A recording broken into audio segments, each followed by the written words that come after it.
Hello student, स्वागत है आपका विक्रम एकेडमी के यूट्यूब चैनल पर। आज हम 9th स्टैंडर्ड का साइंस सब्जेक्ट सीख रहे हैं और टॉपिक है 11 रिफ्रैक्शन ऑफ लाइट। तो स्टूडेंट्स चालू करते हैं आज का concept. Page number 118, spherical mirrors, ये कंसेप्ट है। You must have seen the mirrors displayed in the laughing chamber in a fair. आपने फेयर में लाफिंग चैम्बर्स में मिरर्स देखे होंगे। Your face appears distorted in these mirrors. आपका face वो mirror में कुछ अलग ही शेप का नजर आता है, डिफरेंट शेप का। Why does this happen? ऐसा क्यों होता है? These mirrors are different from the mirrors we have at home. ये मिरर्स हमारे घर में जो मिरर्स होते हैं उससे अलग होते हैं। They are curve, वो कर्व शेप के होते हैं। The image formed by curve mirrors are different from those formed by plane mirrors. तो कर्व मिरर से मिलने वाली इमेज ये डिफरेंट होती है जो हमें प्लेन मिरर से घर में मिलती है। Because of this we do not see the familiar images in this mirrors. तो इसीलिए हमें जो भी इमेज दिखाई देती है कर्व मिरर में वो फैमिलियर इमेज नहीं लगती। The rear view mirrors in cars which enable drivers to see the vehicles coming from behind are curve mirrors. अभी कार में जो मिरर्स लगाए गए होते हैं साइड में, ड्राइवर जिससे देखता है कि पीछे कौन सी व्हीकल्स आ रही है, तो मिरर्स भी कर्व मिरर्स ही होते हैं। If you cut a rubber ball into two parts as shown in figure, अगर रबर बॉल आपने लिया और उसका साइड वाला पोर्शन ऐसे कट किया, ठीक है, तो दो पार्ट्स में से ये ऐसे दो पार्ट्स मिलेंगे। Generally spherical mirrors are part of a hollow glass sphere like that part B in the figure. तो स्फेरिकल मिरर्स कैसे होगा, हॉलो ग्लास स्फीयर कैसे होगा, तो देखो ए और बी दोनों पार्ट्स बताए गए। द इनर और outer surface of this part is coated with a shiny substance. तो इनर और आउटर सरफेस जो है इसका कवर किया जाता है, कोट किया जाता है शाइनी सब्सटेंस से। तो इससे क्या होगा, स्फेरिकल मिरर प्रोड्यूस होगा। Reflection of light takes place either from its outer or inner surface. तो रिफ्लेक्शन होगा लाइट का यहाँ पे आइदर इनर सरफेस से या फिर आउटर सरफेस से। There are two types of spherical mirrors as described before. तो अभी दो टाइप के स्फेरिकल मिरर्स हम स्टडी करेंगे। ओके, तो देखो अगले पेज पे, yes, concave mirror. If the inner surface of the spherical mirror is the reflecting surface, अगर कोई मिरर का इनर सरफेस जो है वो रिफ्लेक्टिंग है तो उसे कॉनकेव मिरर बोलेंगे। कॉन्वेक्स मिरर किसे बोलेंगे, if the outer surface of the spherical mirror is the reflecting, अगर आउटर सरफेस रिफ्लेक्टिंग है देन उसे क्या बोलेंगे, convex mirror. Terms related to spherical mirrors, तो कुछ टर्म्स है जो हमें सीखनी है स्फेरिकल मिरर से। सबसे पहले पोल। ओके, 11.7 फिगर आप देख सकते हो, उससे रिलेटेड है। तो आपको पोल कहां पे नजर आएगा, the centre of the mirror surface is called its pole. Okay, centre यहाँ पे देखो पी लिखा है तो ये पोल हो जाएगा। P is the pole of the mirror in figure. Yes, यहाँ पे ये अगर स्फेयर हो गया तो ये मिडिल पार्ट है, यहाँ पे पोल होगा। सेंटर ऑफ कर्वेचर, तो सेंटर ऑफ कर्वेचर क्या होगा, देखो the centre of the sphere of which the mirror is part is called the centre of curvature. तो स्फेयर का सेंटर कहाँ पे होगा, यहाँ पे, सर्कल का सेंटर यहाँ पे, तो वही होगा centre of curvature, C is the centre of curvature of the mirror in the figure. आगे, radius of curvature, the radius of sphere of which the mirror is a part is called the radius of curvature. जो यहां पे radius है वही radius of curvature होगी। The length of CP और CA, आप CP बोलो या फिर सीए बोलो, ये जो रेडियस दिख रही है आपको वही रेडियस ऑफ कर्वेचर बन जाएगी। Principal axis, the straight line passing through the pole, pole से जाने वाली जो स्ट्रेट लाइन है वही होगी प्रिंसिपल एक्सिस, जो सेंटर से होके हो जाएगी। And PM is the principal axis of the mirror in the figure, and PM यहाँ पे प्रिंसिपल एक्सिस है। Principal focus, incident ray which are parallel to the principal axis of a concave mirror after reflection from the mirror meet at a particular point in front of the mirror on the principal axis. तो principal focus क्या होगा, तो principal focus जैसे यहाँ पे F बताया गया है, अगर पैरेलल जाने वाले जो रेस हैं रिफ्लेक्ट होके यहाँ पे आते हैं तो ये पॉइंट प्रिंसिपल फोकस बन जाएगा। The point F is called the principal focus of the concave mirror. In the case of convex mirror, incident rays parallel to the principal axis after reflection appear to come from particular point behind the mirror lying along the principal axis। अगर वो convex mirror है तो reflection के बाद parallel line जाती है, but reflection के पहले यहाँ पे सर्टन पॉइंट पे वो एक साथ आते हुए नजर आती है, तो वहीं पे प्रिंसिपल फोकस होगा। तो अभी ये मिरर के लिए यहाँ पे F बताया गया है। अगर वो कॉन्वेक्स मिरर हो गया तो फिर उसके लिए प्रिंसिपल फोकस इस साइड में आ जाएगा। ठीक है। Focal length, the distance f between the pole and the principal focus. तो पोल एंड प्रिंसिपल फोकस के बीच का डिस्टेंस फोकल लेंथ होगा। This distance is half of the radius. ये रेडियस के बराबर हाफ होता है। ओके। नेक्स्ट कंसेप्ट है students, drawing the reflected rays. Try this, आप भी कर सकते हो। देखो यहाँ पे स्फेरिकल मिरर है, ये इंसिडेंट रे जो बाहर से आ रहा है, source of light incident ray, और ये रिफ्लेक्ट होने के बाद रिफ्लेक्टेड रे। सी ये सेंटर है, सेंटर ऑफ कर्वेचर, और सी क्यू ए रेडियस है। ठीक है। देखते हैं यहाँ इंफॉर्मेशन क्या दिया है। How do you determine the direction that an incident ray will take after reflection from a spherical mirror. MN is a spherical mirror here. Ray AQ is an incident ray on it and CQ is a radius, बराबर, and therefore is perpendicular to the mirror at Q, और ये perpendicular है यहाँ पे Q में। So angle AQC is the angle of incidence। AQC angle of incident हो गया क्योंकि incident ray की वजह से बन गया है। Okay, according to the law of reflection के law के basis पे angle of incidence ये वाला और एंगल ऑफ रिफ्रैक्शन जो रिफ्रैक्शन रे की वजह से बनेगा, तो एंगल ऑफ रिफ्लेक्शन ये दोनों सेम होते हैं।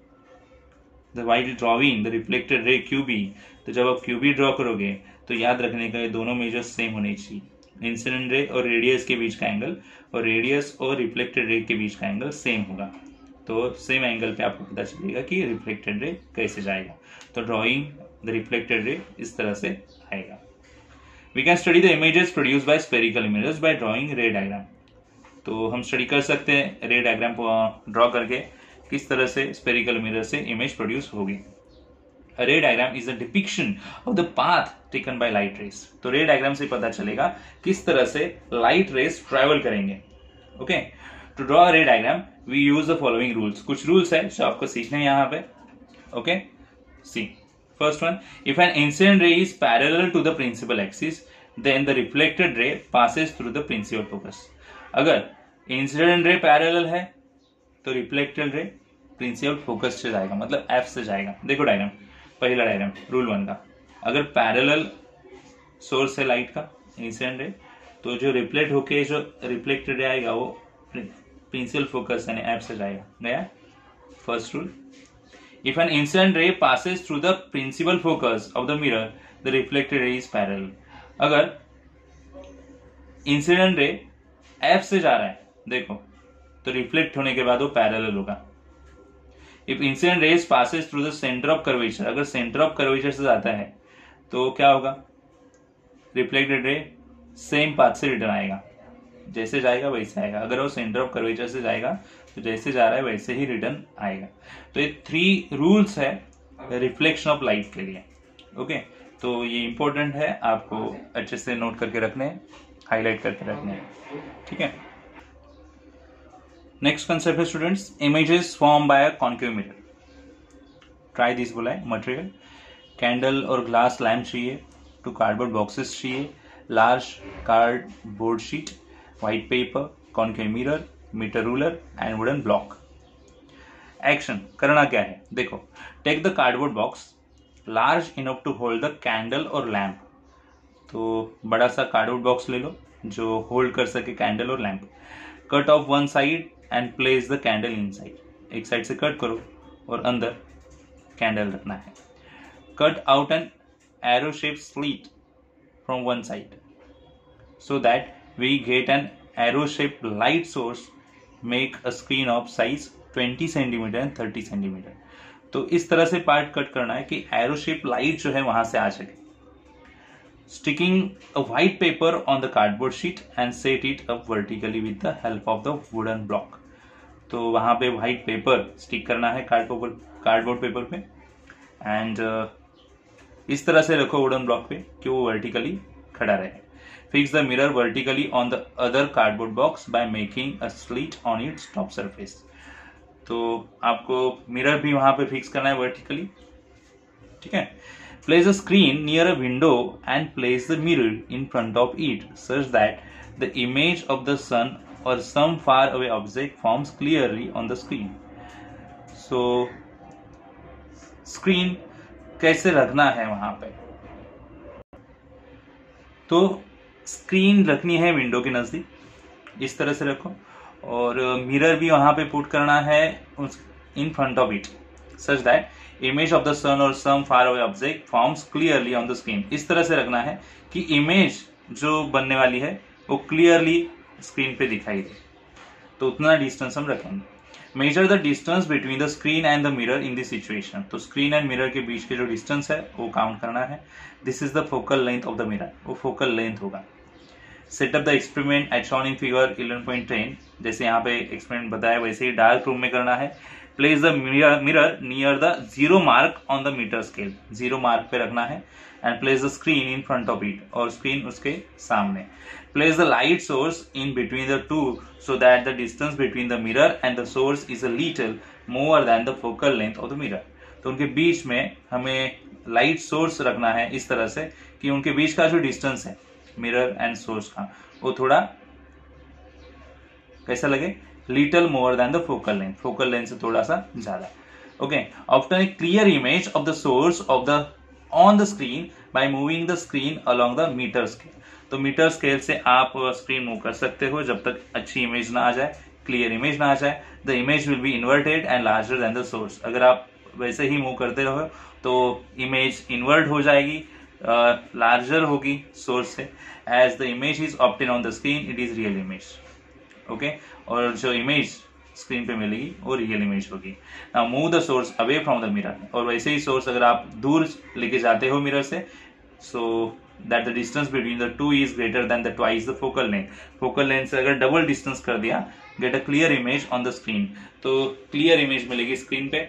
By moving it towards the mirror the image is inverted smaller than the object and real. Okay. तो इमेज कैसे मिलेगी, आप किस तरह से सोर्स रखोगे, कितना दूर रखोगे, ये यहां से पता चला है. ये एक्सपेरिमेंट्स आप भी ट्राई कर सकते हो. ठीक है.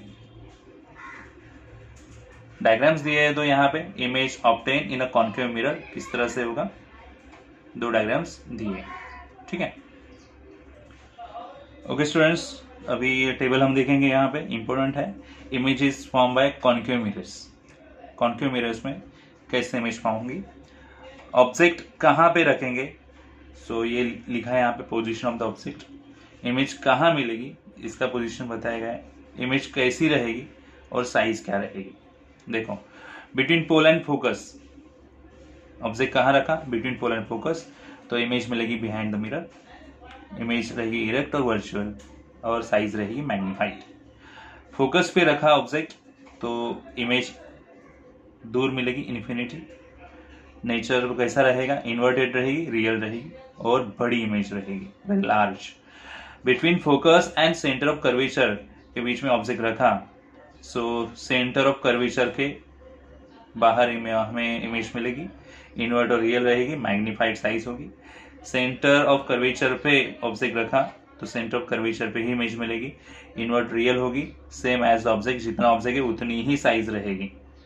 सेंटर ऑफ कर्वेचर के बाहर रखा तो फिर सेंटर ऑफ कर्वेचर और फोकस के बीच में इमेज मिलेगी, इन्वर्ट और रियल होगी, डिमिनिश्ड यानी कम, छोटी इमेज होगी.